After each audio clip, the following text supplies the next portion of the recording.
You are not tired. You are undisciplined with your emotions.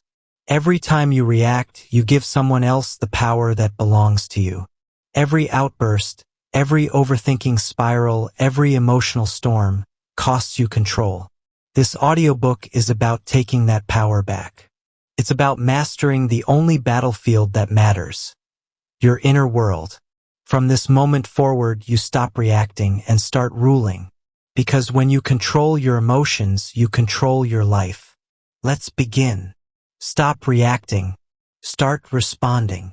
That's where your power begins.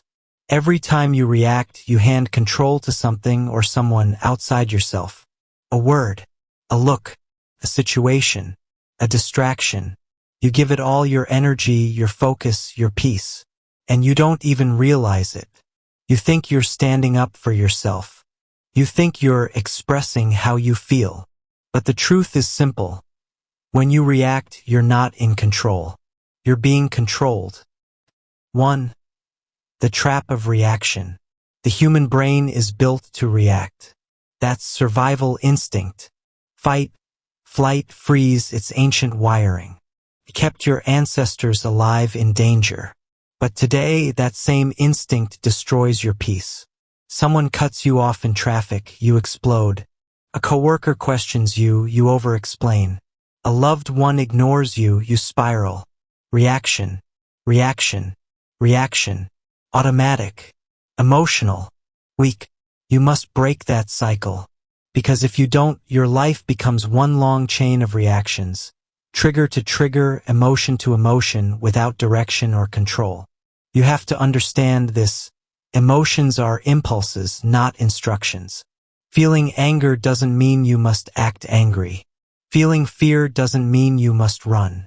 Feeling doubt doesn't mean you stop. You have a choice. That's the key. Every reaction is a choice disguised as instinct. And once you see that, you begin to master yourself. You are not your emotions. You feel anger, but you are not anger. You feel fear, but you are not fear. You feel doubt, but you are not doubt. That's the first truth of emotional mastery. You are the observer, not the reaction. You are the thinker, not the thought. You are the driver, not the storm. The moment you forget that, you lose yourself.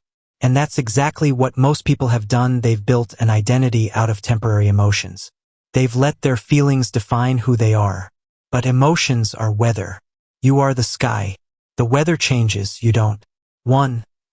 The separation principle. You must learn to separate what you feel from who you are. This is not denial.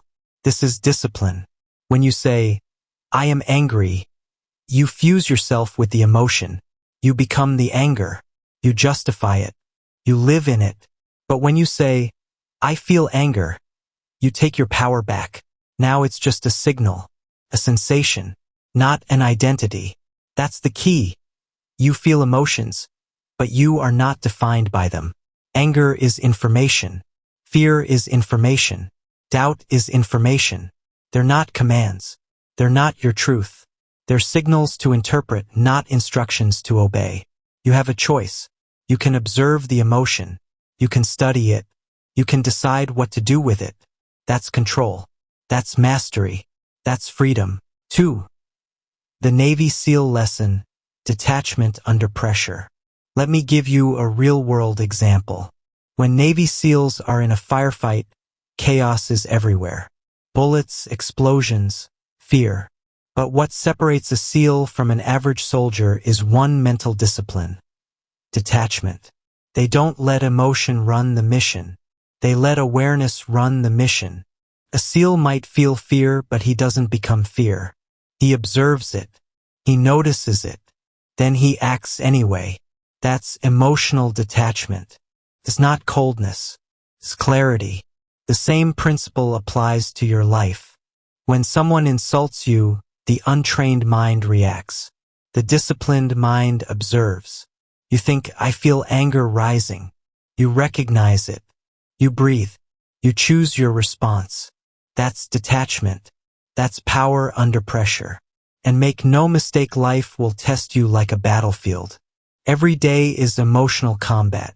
You can't control the battlefield, but you can control the soldier. And that soldier is you. 3. Emotional awareness versus emotional suppression. Now listen carefully. Emotional control is not about shutting your feelings off. It's not about becoming a robot. It's about becoming responsible. Suppressing emotions is weakness disguised as strength. Suppression is avoidance. Awareness is mastery. You don't run from emotion. You face it. You observe it. You name it. And then you decide what it means. You feel anger, okay. Why? You feel jealousy, okay. What's it teaching you? You feel sadness, okay. What needs healing? When you do this, your emotions become your teachers, not your triggers. That's transformation. Most people drown in emotion because they never learn to swim in awareness. But once you start observing, not absorbing, you rise above the tide. Remember this, you can't master what you refuse to meet. Meet your emotions. 4. Building the observer mindset. So how do you practice this separation daily? Step 1. Label it. The moment you feel something heavy, give it a name. I feel anger. I feel stress. I feel fear. This simple statement creates distance between you and it. Step 2. Locate it. Where is it in your body? Tension in your chest? Pressure in your throat? Heat in your head? That's where emotion hides. When you locate it, you become aware. Awareness gives you command. Step 3. Learn from it. Every emotion carries a message. Anger reveals boundaries. Fear reveals uncertainty. Sadness reveals attachment. Study them. Don't suppress them. That's emotional intelligence in action. And remember, it's not about feeling nothing. It's about not being ruled by what you feel. 5. Detachment is discipline. Emotional detachment doesn't mean you don't care. It means you care wisely. It means you protect your peace before you protect your pride. It means you choose what deserves your energy and what doesn't. You don't argue with every fool. You don't chase every apology. You don't explain your worth. You don't need their permission. Because emotional mastery is self-respect in action.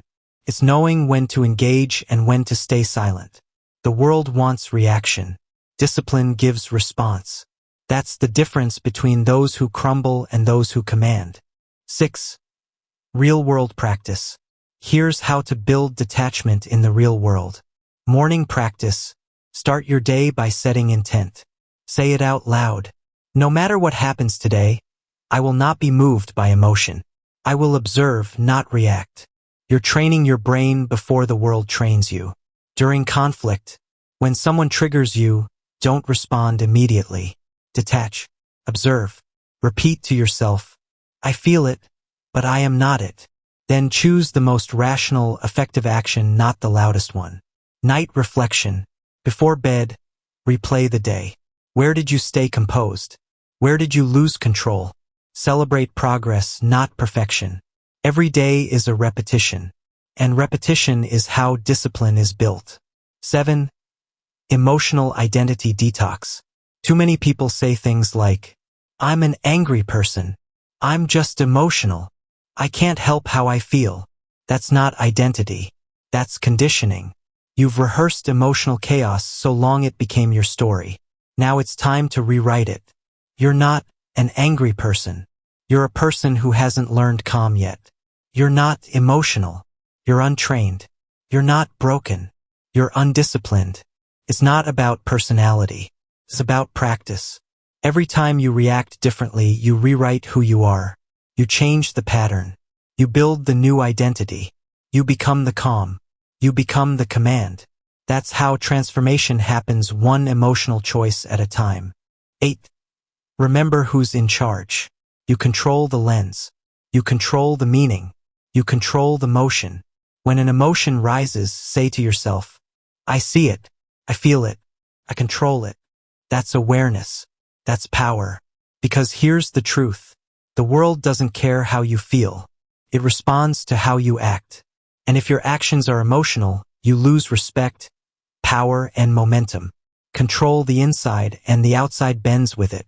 That's mastery. 9. the core reminder. You are not your anger. You are not your fear. You are not your pain. You are awareness itself, the witness, the commander, the calm behind the chaos. You have emotions, but they do not have you. That's the difference between reaction and response. That's the gap between chaos and clarity. And that gap, that sacred pause of awareness, is where power lives. 10. Transition to next chapter. You've learned the second rule of emotional mastery. You are not what you feel, you are the one who decides what your feelings mean. You've taken your power back by separating identity from emotion. You no longer drown in feelings, you direct them. You no longer chase calm, you create it. You've learned detachment. Now it's time to learn control.